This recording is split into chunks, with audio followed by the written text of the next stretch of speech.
இதெல்லாம் வந்து தன்னைத்தானே புகழ்ந்துக்கிறது, தன்னை சிங்கம்ன்னு சொல்லிக்கிறதுலாம் எந்த தலைவரும் சொன்னதில்ல. சிங்க தலைவின்னு மத்தவங்க வேணா ஜெயலலிதாவ சொன்னாங்க.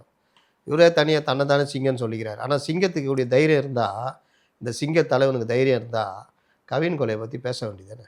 ஆணவ கொலைக்கு எதிரா தனிச்சட்டம் கொண்டு வரணும்னு பேச வேண்டியது தானே. நீங்க தான் ஐம்பெரும் தலைவர்கள் கொள்கை தலைவர் வச்சிருக்கீங்களா? அதில பெரியார் ஒரு தலைவரு, அ அம்பேத்கர் ஒரு தலைவர். அம்பேத்கர் ஒரு தலைவர். 2 தலைவர் வச்சிருக்கீங்களா? 2 தலைவரும் சமூக நீதி பேசினவங்க தானே. தைரியம் இருந்தா பேச வேண்டியது தானே. இத பேசவே தைரியம் இல்ல. ஒரு சாதாரண மேட்ரு.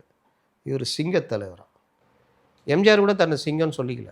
தன்னை புகழ்றத கூட அவரு இது பண்ண விரும்பல. மாட்டார். நீங்க மயில்சாமி ஒரு இதில பேசியிருப்பாரு. தன்னை புகழ்கிற காட்சிய கூட அவர் வச்சிருக்க மாட்டாரு. மத்தவங்க வேணா அவர புகழ்வாங்க அப்படின்னு. அந்த மாதிரி எம்ஜிஆர்.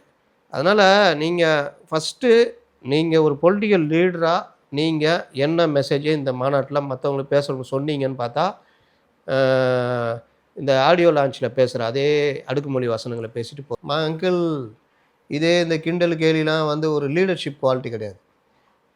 இதில பேசிக்கலாம். ஆடியோ லான்ச்ல பேசிக்கலாம். லீடர்ஷிப் குவாலிட்டி கிடையாது. லீடர்ஷிப் குவாலிட்டி பாயிண்ட் அவுட் பண்ணணும்.